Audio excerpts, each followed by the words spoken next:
আমার খাওয়ার মধ্যে বেস্ট একটা পুডিংই হইতাছে ব্রেড পুডিং। এইটা এতটা বেশি মজার হয়, একদম নো ফেল রেসিপি, মানে এর থেকে মজার কোনো পুডিং হইতেই পারে না। এই ব্রেড পুডিংটা একদম 100তে 100। চলেন তাহলে মজাদার ব্রেড পুডিং এর রেসিপিটাই দেখা আসি। তো এর জন্য প্রথমে আমি এখানে ভরে ভরে 4 চামচ চিনি নিয়ে নিয়েছি ক্যারামেল তৈরি করার জন্য। সাথে আমি সামান্য পরিমাণ পানিও অ্যাড করে দিলাম। এইবার আমি ক্যারামেল তৈরি করে নিব, আর আজকের ক্যারামেলের কালারটা একটু হালকায় আনার চেষ্টা করব। তবে আপনারা এর চাইতে আরো গাঢ় কালার আনতে পারেন। আজকে আমি একটু হালকা করে ক্যারামেলের কালারটা এনে নিব। যেই বাটিতে আমি পুডিং সেট করব, সরাসরি ওই বাটির মধ্যেই ক্যারামেলটা ঢেলে দিলাম। খুব তাড়াতাড়ি আলতো হাতে ক্যারামেলটা আমি পুরো বাটিতে খুব সুন্দরভাবে ছড়িয়ে নিয়েছি। এবার এটা সেট হতে থাক। অন্যদিকে আমি পুডিং তৈরি করার জন্য 4টা ডিম নিয়ে নিয়েছি। আজকে একটু বড় সড়ো করে পুডিংটা তৈরি করব, কারণ পুডিং তো সচরাচর তৈরি করা হয় না। এর মধ্যে ভরে ভরে 1 কাপ চিনি আর পরিমাণ মতো লবণ দিয়ে একটি চামচ দিয়ে খুব ভালো মতো মিশিয়ে নিচ্ছি। এই কাজটা আপনারা হ্যান্ড বিটার দিয়ে করতে পারেন, তবে দুঃখের বিষয় আজকে হ্যান্ড বিটারটা আমার হাতের কাছে পাচ্ছিলাম না। ডিমের সাথে চিনি খুব ভালো মতো আমি মিশিয়ে নিয়েছি,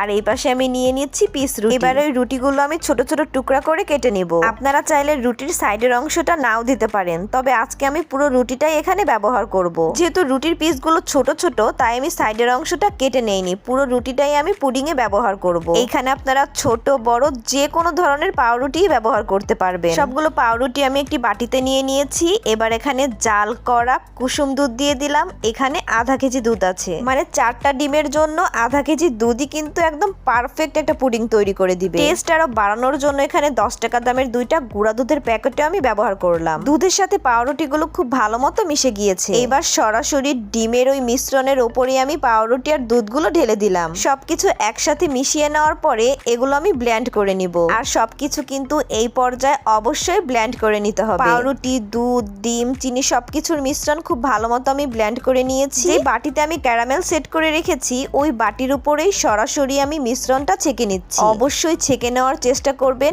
এতে করে পুডিং একদম পারফেক্ট হবে। কড়াইতে আমি 2টা টিস্যু দিয়ে নিয়েছি। এবার পরিমাণ মতো পানি দিয়ে দিব। পানি দেওয়া হয়ে গেলে আলতো হাতে বাটিটা আমি বসিয়ে দিচ্ছি। এবার আমি বাটিটার উপরে ঢাকনা দিয়ে দিব। ঢাকনার উপরে ছিদ্রটাও আমি একটি টিস্যু দিয়ে আটকিয়ে দিলাম। চুলার আঁচ মিডিয়ামে রেখে ঠিক 25 মিনিট আমি বেক করে নিব। আর এই 25 মিনিটের মধ্যে কিন্তু আমি একবারও ঢাকনাটা খুলে দেখিনি। ফিরে আসলাম ঠিক 25 মিনিট পর। একটি কাঠি দিয়ে আমি চেক করে নিলাম। পারফেক্ট ভাবে এটা তৈরি হয়ে গিয়েছে। নরমাল তাপমাত্রায় পুডিংটা ঠান্ডা করে আমি নরমাল ফ্রিজে 2 ঘন্টা রেখে দিয়েছিলাম। ফিরে আসলাম 2 ঘন্টা পর। এবার একটি ছুরির সাহায্যে সাইডটা আমি খুব ভালো মতো কেটে নিচ্ছি। আপনারা যারা পুডিং তৈরি করতে পারেন না, বা যারা এখনো পুডিংটা তৈরি করে খান, তারা কিন্তু অবশ্যই ব্রেড পুডিংটা তৈরি করবেন। এটা ফেটে যাওয়ার বা ভেঙে যাওয়ার কোনোই চান্স নেই। একদম নরম তুলতুলে আর অনেক বেশি মজাদার হয় এই পুডিংটা। ছোট থেকে বড় সবাই কিন্তু এই মজাদার ব্রেড পুডিংটা অনেক বেশি পছন্দ করবে। আর এটা পছন্দ করার মতোই একটা ডেজার্ট, কারণ এটা খেতে